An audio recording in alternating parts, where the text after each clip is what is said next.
Hello, everyone, and thank you for joining us at tonight's course, our Startup Accelerator.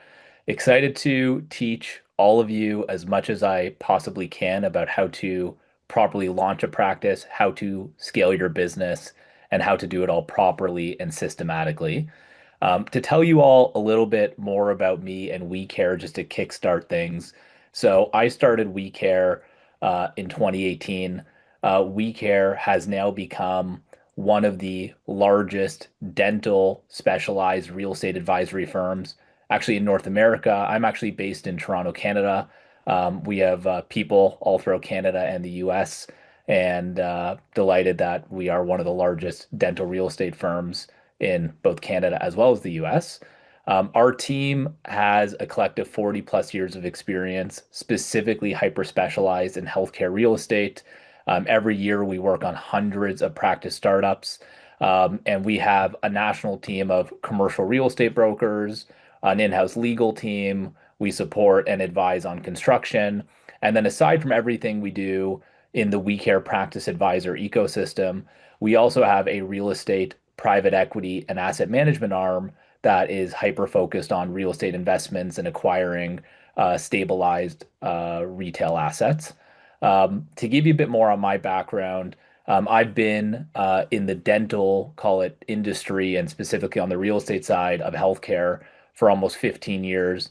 My background is real estate private equity and real estate development. So I come from a real estate finance background. But for the last 15 years, I've been hyper focused on helping doctors with real estate, whether it's starting a practice, expanding an office, relocating, consolidating, anything that is associated with the real estate aspects of your business has been my specialization for 15 going on 16 years. So before we kickstart things, I always want to share a little bit of my own personal experience. So, like many of you, and I don't know if all of you are associates or thinking about either starting a practice or buying a practice, or some of you are already practice owners, but I can relate to a lot of you from the perspective of I spent many years working for somebody else as an associate, um, scaling companies, putting in all the time and energy and the blood, sweat, and tears to help companies grow.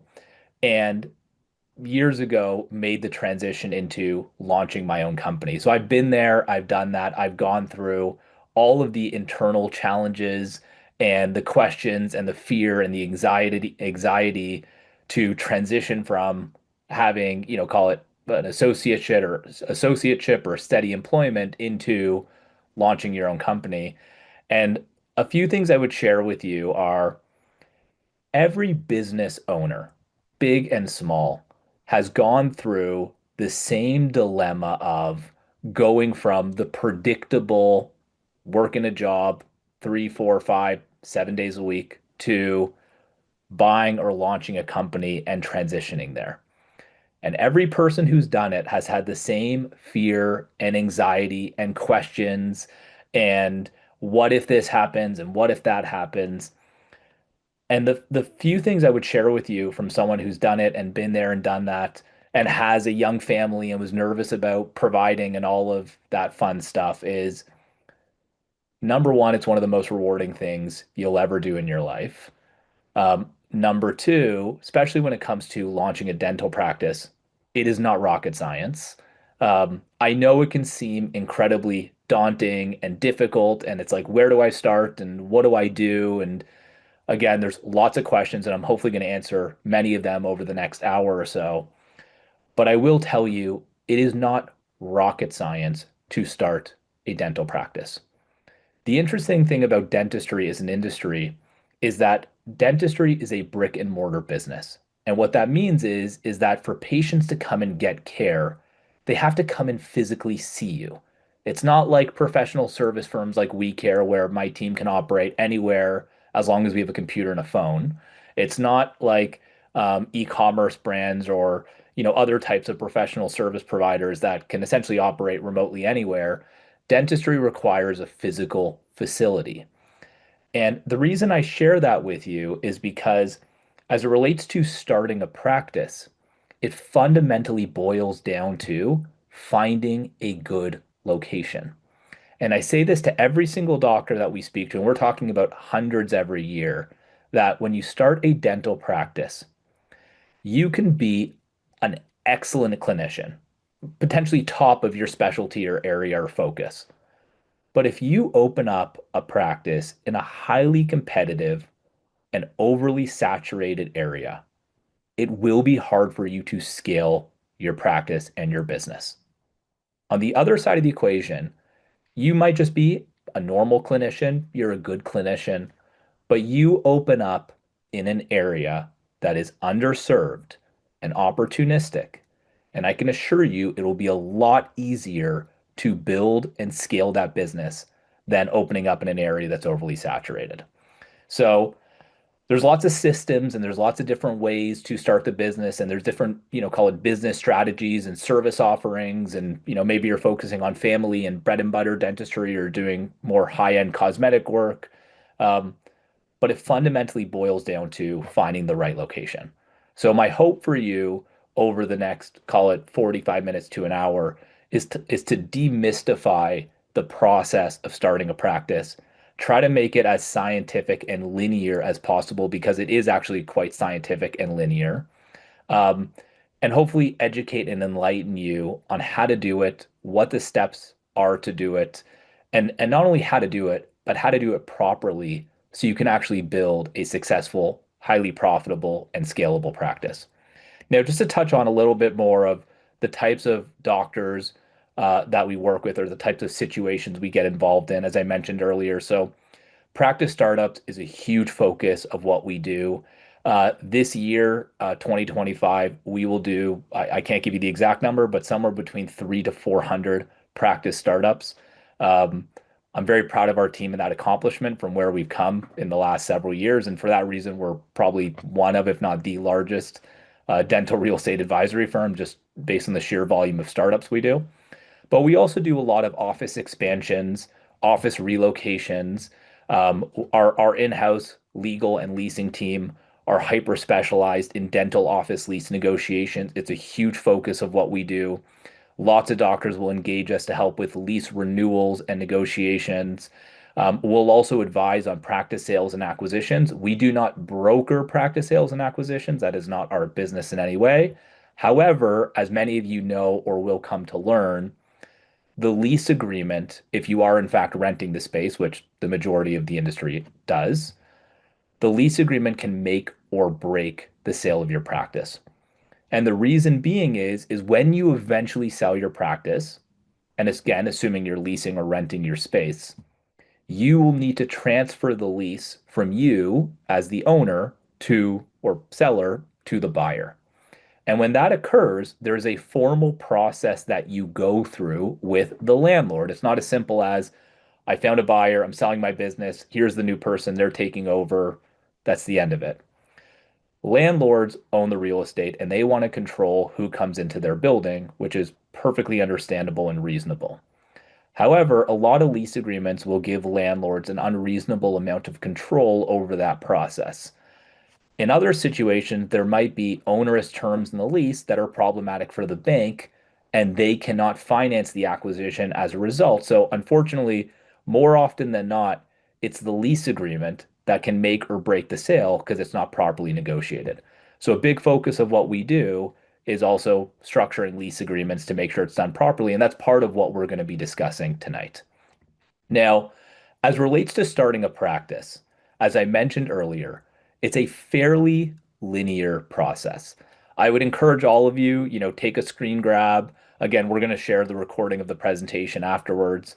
Um, but this is, in the most simplistic sense, the step-by-step process of starting a practice from financing, because obviously, if you're going to be using bank or debt financing, we need capital to start, to demographics and competition analysis to figure out where should you open up shop that's going to enable you to build a highly profitable, scalable practice, to finding the right space, which might seem easy, but is actually incredibly challenging and in many cases can take months, to negotiating a letter of intent, which is the starting point when we actually find a space. That's the initial proposal when you start negotiating on a space, to the actual lease negotiations, to designing the office, to physical construction.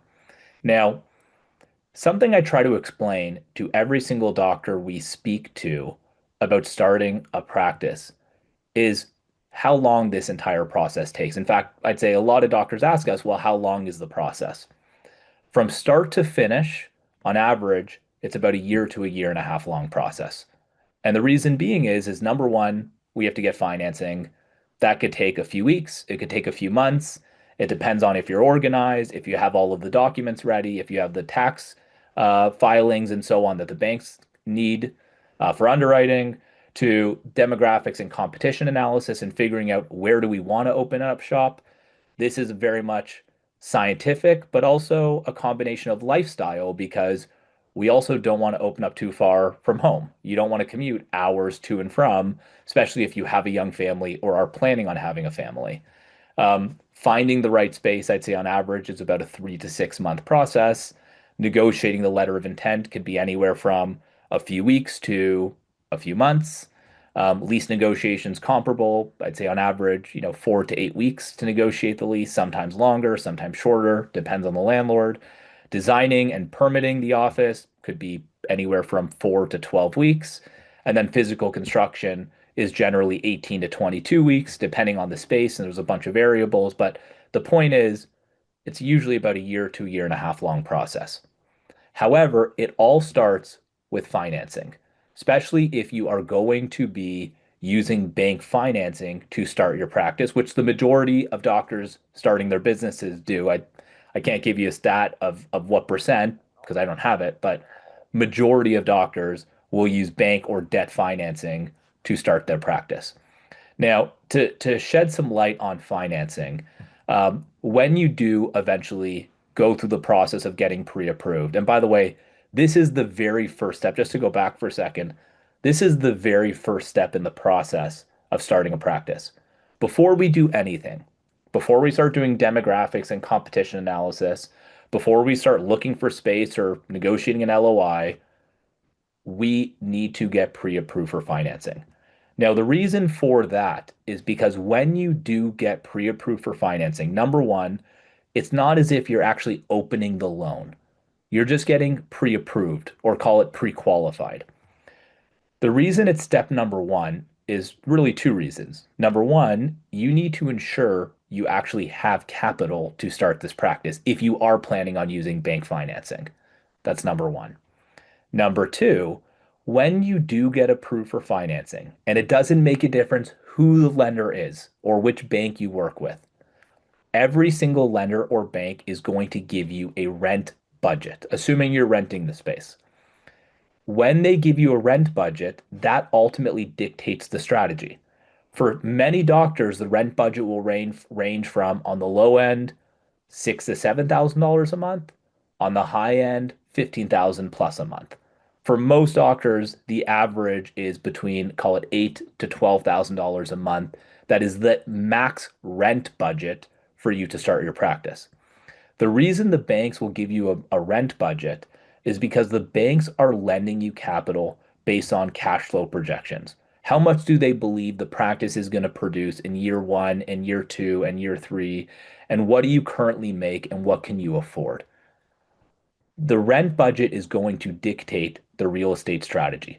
It's going to dictate how much space can we afford, what areas can we afford, what areas can we not afford, and when we start looking for space, oftentimes the landlord is going to ask, how are you financing this? And we say bank financing, and they say, okay, do you have any type of pre-approval so we know you're qualified for financing before we start going back and forth on these conversations? And we, as the landlord, incur costs, to entertain these negotiations.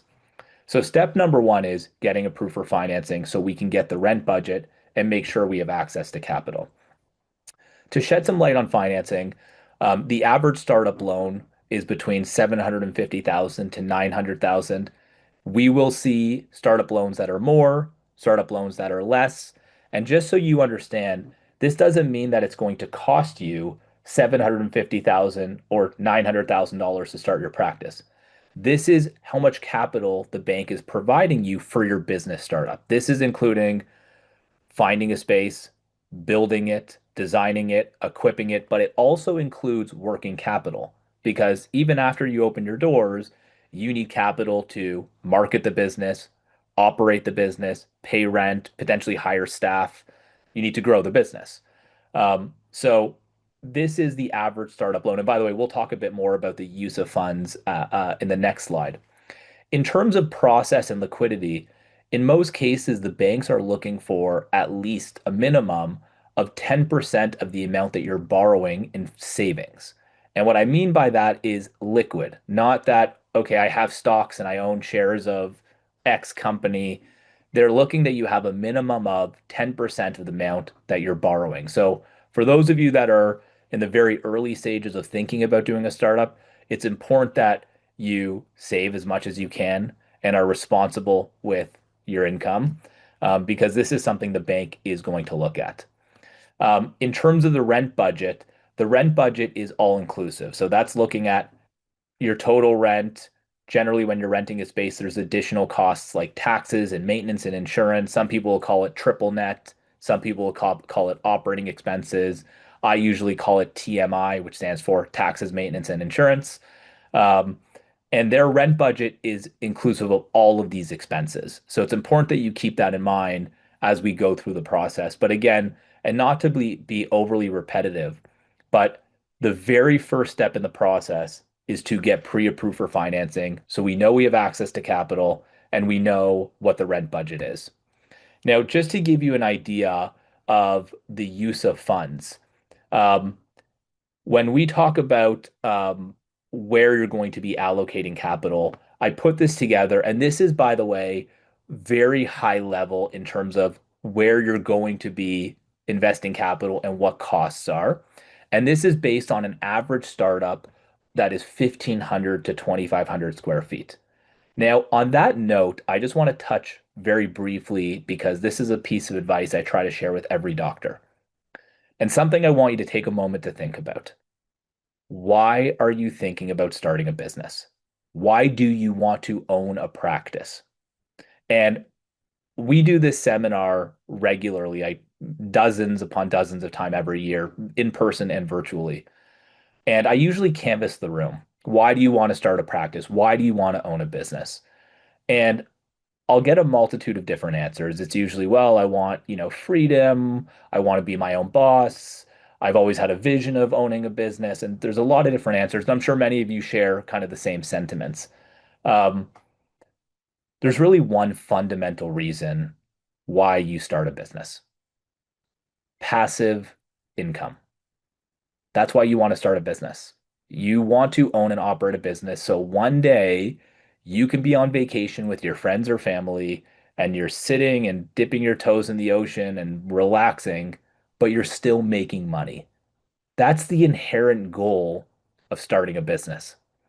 Now, the reason I share that with you when we talk about the size of an office is we have a lot of doctors that reach out and say, well, I just want to build a really small boutique office that is 3 chairs. And I usually say, okay, well, why? And they're like, well, here's my vision and focus of care, and I just want it to be really small and intimate. And my next question is usually, well, do you want to practice dentistry 5 days a week or 6 days a week? And they say, well, no, I want to start the business and maybe get to a point that I'm working 1 day a week or a few days a week, or I can take time off. But when you're starting a business, whether it's a dental practice or other, you have to think about how you're going to build and grow and scale that company. And you also have to think about the exit strategy that one day you are going to sell this company. Maybe you give it to your kids and then your kids give it to your grandkids, but eventually that business will get sold. And so you have to think about scale and exit from day one. I bring that up when we talk about square footage because when you are starting a practice, you want to think about building an office that's large enough to support 2 doctors, minimum 2 doctors. And in order to support 2 doctors, in most cases, and this changes a little bit if depending on if you're a GP or specialist, but in most cases, you need a minimum of 5 chairs. That's kind of the rule of thumb. If you're going to have active hygiene or overflow or consult or recovery rooms, rule of thumb is you generally need a minimum of 5 operatories in order to have a 2 doctor office. Now, the general ratio is that you want to have a minimum of 300 square feet per operatory. Not that the operatories themselves are 300 square feet, but that's the kind of general ratio for you to have enough room for lab, steri, waiting room, reception area, ADA compliant bathroom, etc. So at the bare minimum, and that's why I put 1,500 to 2,500, at the bare minimum, you should be looking at 1,500 square feet up to 2,500 plus square feet. Now, this ratio also changes depending on the market you're in. If you are in, like we do a ton of business in the Northeast and the tri-state, New York, New Jersey, Connecticut, we do a ton of startups on the West Coast. We do a ton of startups everywhere, but my point is we do a lot of startups in a lot of the major markets, the major urban markets, where rent and real estate costs tend to be more expensive than rural or suburban areas. And even in parts like Manhattan, where some of the real estate can be super expensive, or in the Bay Area, or again, these other major urban markets, you will still see doctors looking at smaller spaces and maybe not using the same formula of 300 square feet per operatory. They'll build smaller ops and try to squeeze as much, clinical space in there. But generally, they're still looking at a minimum of 1,500 square feet. So anyhow, without belaboring the point, I think you have a good understanding that in most cases, you're looking for 1,500 to 2,500 square feet. Ideally, we want to target spaces that have offer us enough clinical space to have a minimum of 5 chairs. Not that we're installing or equipping 5 chairs from day one, but building it to support that. In terms of construction costs, and again, these costs will vary significantly depending on the space you're going into. Are we getting it in cold gray shell, meaning it's a concrete box? It doesn't even have power or water or utility services. Are we getting it in warm gray shell where it has utility services, but it's still a concrete box? Are we getting it in vanilla shell?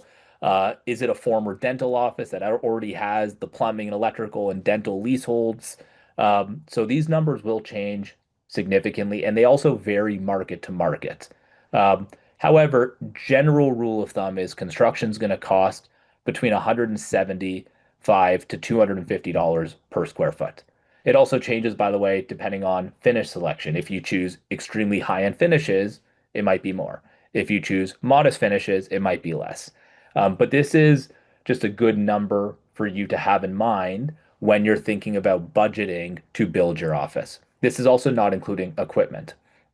We then talk about the average cost of equipment. Again, this can range significantly depending on the manufacturer, whether you're going 3D, 2D, PAN, CBCT. Again, a lot of variables, but the average equipment budget we recommend is between 175 to 300,000 plus. Most doctors are kind of in the middle there, but this gives you a general rule of thumb of what to budget for equipment. Then we generally recommend allocating about 20 to 30,000 for legal, administrative, accounting costs. For most of you, you might form a new entity. You need to get support with structuring the business. You're going to need support with lease negotiations. You're going to need support with potentially employment agreements. There's accounting work to be done. There's costs incurred in terms of getting your financing set up. And then everything else that you have left over, the remaining budget, is ultimately working capital that you will use to operate the business and ideally market and grow the company. So, something I encourage all of you to do as you go through the motions of starting a practice is we want to be mindful of budget. Okay. Like I try to tell every single doctor, you do not need the most expensive, top of the line, everything from day one. What you want to do is be responsible with the decisions you make. Obviously, if you want to splurge on, some things, splurge. It's exciting, it's fun. That's totally fine. But you want to be responsible with your use of funds and budget because you want to preserve as much capital as you physically can to market and grow the business. And that's why I'm always a bit weary when I hear doctors are engaging consultants that are charging like tens of thousands of dollars to help, or more in some cases, to help you with a startup. And I'm thinking you're spending like 10% of your entire startup budget on a consultant, which could have been allocated to marketing to really grow your business. Um, But the point is, this gives you a bit of a high level of the use of funds and budgeting to start your practice. Now, the key to building a successful practice, and I mentioned this earlier, and this is kind of the key in the world of real estate also, is one very simple thing: location, location, location. As I mentioned at the onset of tonight's course, it's not rocket science to start a dental practice. The key is finding the right location. And by the way, I mean that in the most respectful sense. I'm not trying to in any way diminish the quality of care and who you are and the brand you're building. What I'm simply trying to communicate and share and educate is that the location is absolutely key and critical to the success of the practice. If you get into a better location, an area that is underserved, has the right geography, has the right demographics, population density, etc., it will support the growth and scale of the practice. Now, when it comes to demographics and competition analysis, we spend a ton of time and energy supporting our clients and helping them with the demographics and competition analysis. Now, the way that we do that is, and it's a bit unfortunate today, is that there's no one software program that can just solve this problem today. You could try to use ChatGPT or AI, might give you a bit of details, but it's not fantastic. Um, we actually license four different software stacks to essentially solve for finding demographics and competition analysis for our clients. And what we actually do, to be completely transparent, is that we license all four softwares. We then extract data from the software and put it into our own AI that we built to essentially consolidate the information and be able to say to you, here's the areas that make sense for you to open a practice or do not make sense for you to open a practice. We're actually in the process of building our own proprietary software that should be released within the next few months. But for now, we do have several systems we use, and we're able to share this with our clients to make it a very scientific process where you should open. I just use an example. This is actually from Manhattan. And it's funny because, we have a lot of people who are like, oh my God, is it even possible to open a practice in New York? It's so saturated. And even in a market like Manhattan, there are still pockets within the city that are underserved. We do probably 30 new, 20, 30 plus new offices a year in Manhattan. Or I'd say, Metro New York, not just Manhattan, because we talk the boroughs also. Um, but the point is, there's a scientific process to find these underserved opportunistic areas. And there's a few metrics we're looking at. We're looking at population density, we're looking at household income, we're looking at competitors in the area. We're also looking at proximity to public transit, schools, employment. And by the way, the strategy as it relates to demographics changes and competition analysis changes depending on whether you're GP or specialty. For example, if we do a lot of ped offices, we do a lot of ortho, well, we do a lot of every specialty, to be quite honest. But the strategy for a ped office will be different than a GP. And even within a GP, like we have GPs that are only doing, all on X and all on four, and they're not doing family dentistry. So, the other GPs may not be direct competitors. So there's a scientific process to figure out the areas, but the point is, depending on GP, specialty, etc., there's different things we're looking at. But this is absolutely critical to building and scaling the practice, is finding the right area that makes sense for you to actually open up a new practice. Now, getting back to the process, after we've done demographics and we've now figured out, okay, we know the areas we want to target that make sense to target. The next step of the process is to actually go and physically look for a space. So, as I mentioned earlier, we have a national network of commercial real estate brokers that we partner with, that we will leverage in the local space to help us with site selection and space finding. Um, in some cases, it can take months because unfortunately, it's not easy to find the right space, especially when it comes to dental. Number one, in many cases, the zoning does not allow for dental or medical use. Number two, even though dentists are phenomenal tenants and landlords love dentists because you're all long-term stable tenants and that's what landlords want in their buildings, Some landlords don't want the use for whatever reason. Um, but the point is, it can take months to find the right space. Once we find the right space, the natural inclination many of you are going to have is, oh my God, I've been looking, I found the space, let's make an offer. That's like the completely natural inclination. And it's understandable because you spend months looking to find the space. Finally, you find it, and you're like, I want to pounce. However, it's very important that before we even start submitting a letter of intent, which is really the next step once we find a space, it is critical that we have a contractor and an equipment design person come and take a look and inspect the space. The reason being is the most expensive aspect of building or launching a dental practice are the mechanical improvements. What I mean by that is plumbing, electrical, and HVAC. That's the most expensive element of building your office. Now, the reason we want the contractor and the equipment design or equipment specialist to inspect the space is they will give us feedback on the in-place plumbing, electrical, and HVAC. And there are certain requirements that you have in order to build and operate a practice. For example, generally speaking, you need 200 amp, 120 by 208 volt, three-phase electrical. You don't have to remember that. But the point is that you have specific electrical requirements for your equipment to work.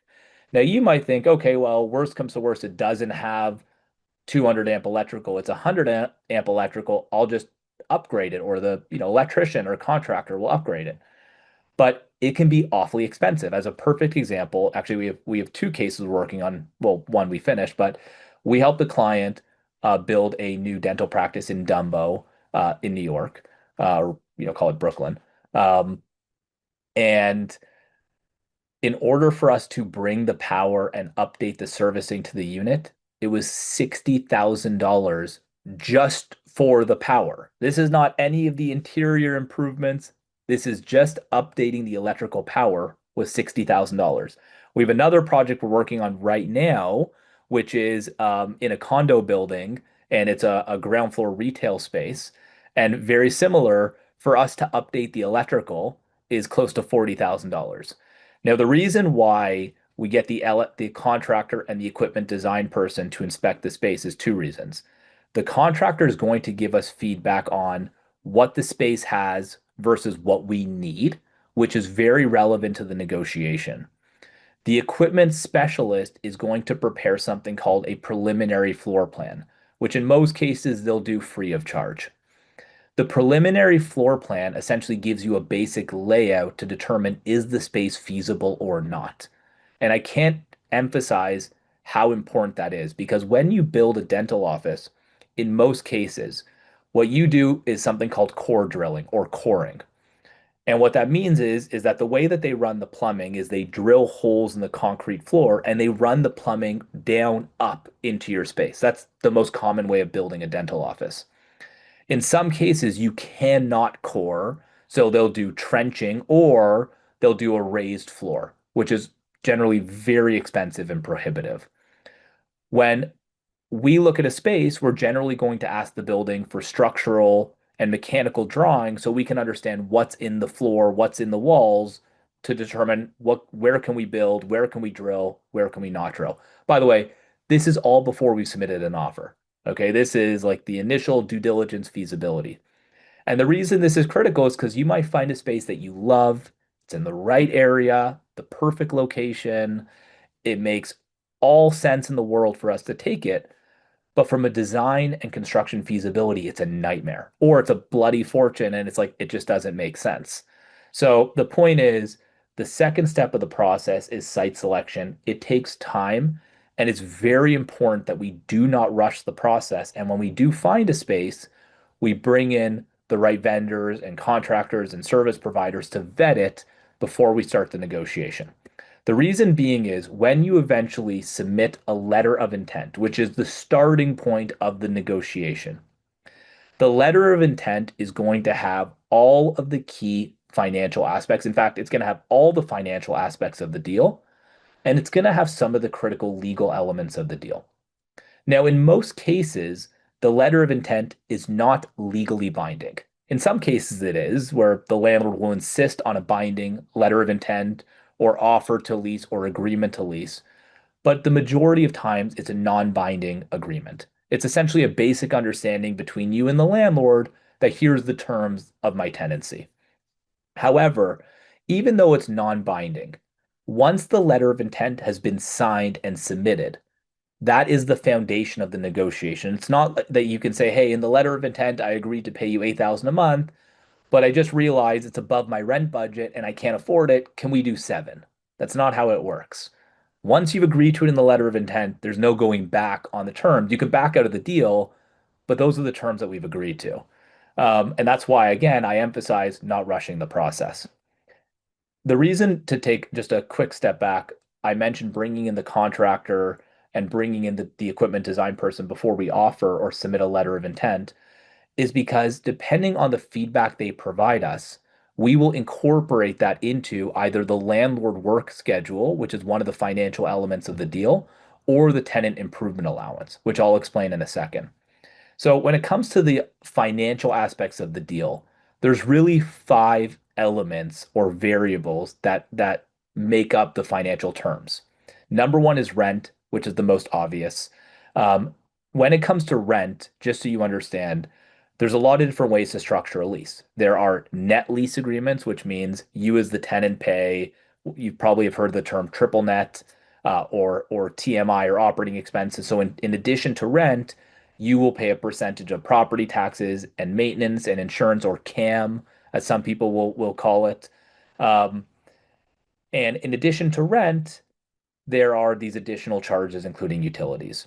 Now, aside from the rent being negotiated, which is quite honestly, I'd say one of the easier, terms to negotiate. Here's what we want to pay. Here's what you want to pay. Here's what market is. Let's find middle ground. There are several inducements or incentives the landlord's going to offer you because they want you to sign a long-term lease with them. It's important that you understand when you're negotiating with any landlord, big or small. They could be a multi-billion dollar corporate landlord, they could be a small mom and pop landlord.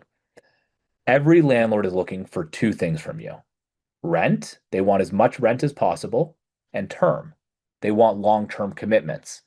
And especially in today's environment where the real estate market on both sides, residential and commercial, is in complete shambles, landlords are highly motivated to offer you a deal. And so one of the incentives landlords will provide is a tenant improvement allowance. Think of this like a construction allowance from the landlord towards the cost of you building your office. This amount of money will range from $0 per square foot, where the landlord offers you nothing, to in some cases, you'll see as much as like $50 to $75 per square foot. Now, remember, I mentioned earlier the average cost of construction to build a dental office is $175 to $250 a square foot. So if you do the math, in some cases here, the landlord is giving as much as 20 to 30% of the cost of your construction as an incentive or inducement to get you into the deal. Now, it's also very important that you understand tenant improvement allowance, which is also called a TI allowance. You might hear people call it a TI allowance, is not free money. The way it works is most landlords will actually finance it into your rent. One very important lesson when it comes to real estate is nothing is free. Even if it seems free, it's not free. When it comes to tenant improvement allowances, landlords will often finance it into the rent and generally at an interest rate that is equal to 50% above what they're borrowing it at.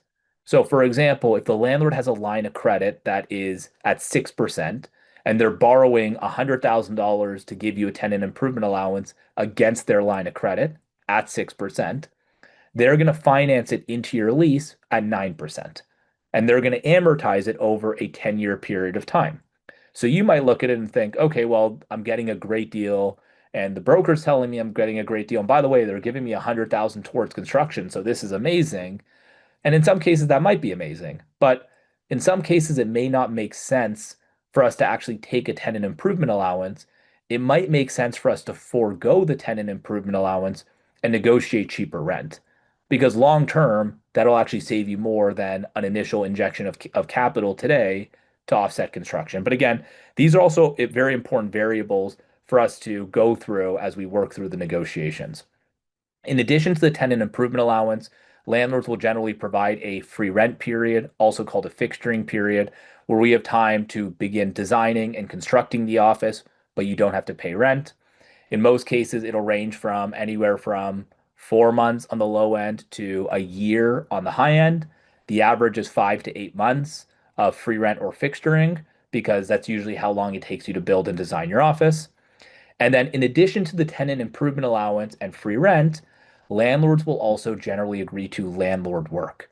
And this is why it's critical to have a contractor look at the space to give us feedback on the in-place mechanicals, plumbing, electrical, and HVAC, because oftentimes we can negotiate to get the landlord to do that work for you.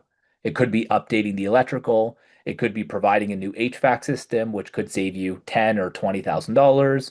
It could be adding in new windows or doors. There's a whole bunch of items that can be negotiated into landlord work. But the point is, these are the five, call it most basic financial terms that will go into the letter of intent. In addition to the financial terms, and we obviously want to get the best possible deal, we also want to reduce risk and liability. And generally speaking, when you are starting a new business, landlords are going to ask you for a guarantee. The reason being is for many of you, you're going to incorporate a new business. The new business is going to have very limited assets, cash, and you're going to want that corporation to be on the lease as opposed to you personally. There's a whole tax and liability strategy here. The landlord is now putting money into the deal. They're giving you 6 months for free. They're giving you X amount of money towards construction. They're doing work. They're paying broker fees. In many cases, the landlord's incurring $100,000+ of costs to get you into their building. They want to make sure that you have some skin in the game. So oftentimes, the landlord will ask you for a guarantee. It's important that you understand there are different degrees of guarantees. There's limited guarantees, there's unconditional guarantees, there's good guy guarantees. But the point is, in the interest of time, we can't go into all of them tonight, but we want to make sure the lease is properly structured to protect you. And the way we do that is by making sure we have limited personal guarantees. We have a well-structured assignment clause. So when you want to sell your business and transfer or assign the lease, we don't have any complications with the landlord, or the landlord doesn't have an unreasonable amount of control over the process.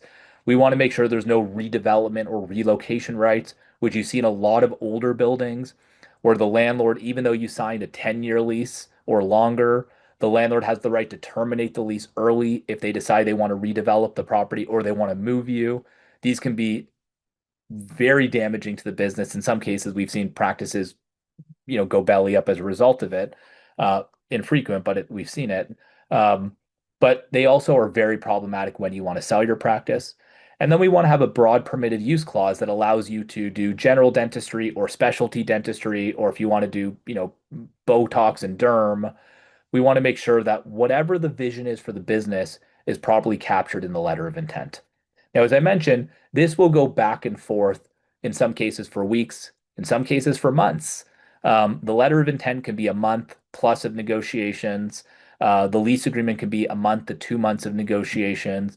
That's why we try to explain to every doctor, you want to give yourself a year to a year and a half long timeline to actually start your practice properly. Some of the things we look for when we're negotiating leases is we want to get you as much term as possible. Most doctors, when they're starting a practice, will do a 10-year term, meaning you're signing a 10-year lease with 1 or 2 5-year renewal options. So 10 plus 5 or 10 plus 5 plus 5. The renewal options are optional, meaning you don't have to renew, but it gives you the right to stay in the building for 15 to 20 years or longer. We want to make sure we have a clean assignment section that enables you to transfer the lease without any issues with the landlord. We do not want relocation rights. We do not want redevelopment rights. We want broad permitted use. We want exclusivity if we can. And there's a variety of other considerations to make sure that you're getting a good deal financially and you're also protected from risk and liability. Now, getting back to the startup process, we've now talked about financing, demographics, site selection, LOI negotiations, high level of lease negotiations. Then you get to the fun part of actually designing the office. And this gives you a bit of a high level overview of what the process generally looks like. So, generally speaking, while we're negotiating the lease agreement, you're going to be working on designing and permitting the office. The design process can range from a 4 week process to a 4 month process. It's important that you are very diligent with meeting with people, you know, follow people on Instagram that you love their office so you have a bit of inspiration so that when it comes to, hey, I want to start designing it, I have an idea of what I want to do. So I'm not spending months searching and figuring it out. I have a somewhat of a vision of what I would love the office to look like. Um, that should be the most fun part of the process is actually designing it. What's it going to look like? How is it going to feel? What cool stuff are we doing? Like we have a client that is a huge NBA fan. They're an LA Lakers fan and the entire office is Lakers themed. It's super cool. Um, but the point is, it's helpful if you have a bit of a vision. This gives you a bit of an overview of the process. It's generally 6 to 12 weeks for design and permitting. This changes depending on the city. In some cities and municipalities, it could be a month to 2 months to get permits. We've seen cases where it's 3 months or 4 months. Also, why we need to engage contractors early so we structure the lease to give you proper time. Physical construction is generally 18 to 24 weeks. Again, so think of it like 4 to 6 months for construction. In most cases, it's 4 or 5 months. In some cases, it's longer. Depends on the space. Also, why it's very important that we speak to the contractor so we negotiate enough free rent or fixturing period so you're not paying rent before your business is open. Once you finish hard construction, it's IT and equipment install. On average, it's like 2 to 3 weeks. Some cases it's a bit longer. Then you do your soft opening where it's friends and family and you're testing everything out. And then it's the moment you've been waiting for, which is the grand opening. And for most of our clients, our hope is we get the invite, we get to come and pop bubbles with you. Really exciting. You bring friends and family.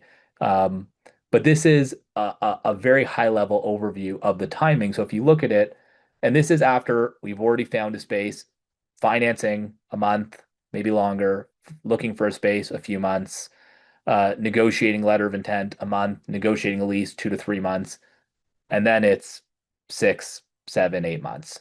That's why I try to explain it's a year to a year and a half long process to start a practice. Again, this is giving you a bit of an overview of the process, but you can see the timeline for all of this, financing to construction, is a year to a year and a half long process.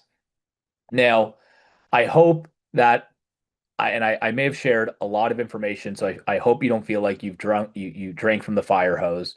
But as I mentioned, it is really not rocket science to start a dental practice. It's about developing a strategy, following the linear steps, making sure you have the right team supporting you. I cannot emphasize that enough. Like, do not try to do it on your own. Have a team helping you, speak to friends and family, speak to colleagues who've done it. Um, but it's very important that you have the right team, you have the right broker, you have the right consultant, you have the right contractor, supplier. You want to make sure you have the team locked and loaded, ready to help you. For any of you who are looking for a bit more education, first of all, I'd encourage all of you to follow us on Instagram. We put out a ton of educational content. A lot of it is on real estate. We talk a lot about real estate, private equity, and investing. For any of you who are interested in learning about real estate investing, you're also I've done a lot of podcasts. If you're interested, um, I have a few podcasts on the Dentalpreneur podcasts that talk about real estate. So would encourage you to listen to any of those. And if any of you want to get in touch with us, if you're interested in a consultation, you want to learn more, you just want to chat, feel free to reach out to us. We would be more than happy to educate you, talk about your startup, talk about your vision, provide some guidance. Again, we work on hundreds of these a year, so we'd be more than happy to help you. So, a very good question, by the way. I'll share the question with the group, and yes, I do get asked this by, I'd say, not the majority, but a good chunk of doctors thinking about starting. The question is, do I advise to buy the real estate instead of renting? So I guess I'll start by saying my background is real estate, private equity, and development. So I'm always going to suggest that if you can own the real estate or own the dirt, by all means, buy the real estate. However, the caveat is you have to look at the real estate acquisition or investment independent from the practice. Like part of what makes it attractive for you as a doctor to buy real estate is that um, in many cases you can get 100% leverage on the real estate, meaning you can get 100% debt financing and you don't have to put anything down or any equity into the deal. And from that perspective, it's really attractive. Um, but you do have to look at the real estate investment in isolation from the practice, from the perspective of would this be a good real estate investment? What type of IRR or yield? What's the return on investment on the real estate? Putting aside that I'm going to build a dental practice here. That's number one. Number two, I will tell you, in many cases, it's very challenging to finance it because um, again, in most cases, your practice loan is your practice loan. It's 750 to $900,000. When you're buying real estate, in some cases, or in most cases, you'll have to do SBA financing, which requires, higher interest rates and you have to pay lender fees. Um, so I guess the simple answer to your question is majority of time, I'm probably going to recommend that you rent a space instead of buying it, at least for your very first office. And the reason being is now if you're buying the real estate, your risk profile goes up significantly because you're taking a lot more capital to actually do this. That's number one. Number two, your debt service is going to be higher because you're taking more capital and the interest rate is higher. Um, and number three, in most cases, it's really hard to actually accomplish it for your startup, and it makes it really hard for you to cash flow the business. And you also have to look at it from the perspective of most dental practices are generating an 18 to 22% margin, and that's after remuneration to the doctor. Whereas most real estate is generating like an 8 to 12% return. And that's why if you look at a lot of the private equity groups, what are they doing? They're buying dental practices instead of real estate. Why? Because dental practice can produce 18 to 20% passive income and the real estate generates 8 to 12. So simple answer to your question is there's no one shoe fits all. Yes, I'm a big fan of own real estate. I don't generally encourage doing it for your first startup, maybe for location two, three, four, or if real estate's really cheap in your market, by all means. Um, but again, I think it's a bit situational and it depends very much on you and your strategy and where you are. But yeah, I think that's the simple long answer to your question. It looks like the next question we have, there's a couple of questions, is um, converting a residential property to a dental practice. Um, so that's a bit more of a complicated answer because that depends on a bunch of factors. Like number one, zoning. Even if it has um, commercial zoning, it's a question of is dentistry or medical a permitted use, number one. Number two is what is required to actually convert the space into dental in terms of mechanicals, plumbing, electrical, etc. You do see it quite often, especially in rural markets or suburban markets. You don't see it in major urban markets that often. Yeah, look, it certainly can be done. It's been done. It's been tried, tested, and true by many people. I think there's a lot of due diligence that I would recommend looking into if you are converting a property from residential to commercial. It's probably something that, to have a conversation offline, and I'll give you some guidance. But yeah, simply put, it can be done. There's just, a lot of variables you should be looking for. Um, so next question is, can you explain how the landlord may work the TI improvement in allowance into increased rent? So as I mentioned earlier, when you do get a tenant improvement allowance from the landlord, it is not free money. In real estate, there is no such thing as free money. Um, so the way it works is, I think that the most simplistic way, because it's actually a bit complicated, but the most simplistic way to look at it is, let's say for argument's sake, the rent for the space is supposed to be $40 per square foot. As a hypothetical, $40 per year, because I know some of you are on the West Coast and you talk about rent per square foot per month. Let's assume the rent is $40 per square foot per year. Um, If the landlord's providing, the landlord may already have a small tenant improvement allowance built into that number. Maybe it's $2 a square foot, whatever the number is. Um, if we go to the landlord and we say, okay, well, we want you to give us $50 per square foot towards TI, tenant improvement allowance. The landlord then takes it back to their team and says, okay, well, we had it at the rate we were trying to achieve was $40 a square foot. We had $20,000 of tenant improvement money incorporated into that number on a 10-year deal. Now the tenant's looking for, let's say, $100,000, $50 per square foot times 2,000 square feet is a hypothetical scenario. What number do we need on the rent to make sense of that number? And the exercise they go through is they say, okay, we're giving them 100,000. We're borrowing that on our line of credit at 6% a year. We're not going to just lend it to them when we make no spread or profit on that money. So we're going to charge 9% interest. So instead of the rent being $40 per square foot on a 10-year deal, for us to give you $50 a square foot in tenant improvement money, the rent needs to be $47 a square foot. And I'm just very crude math, but simply put, that's how it gets financed into the deal. That's why what we generally encourage doctors to do is if you have enough capital from the bank, forget the tenant improvement money.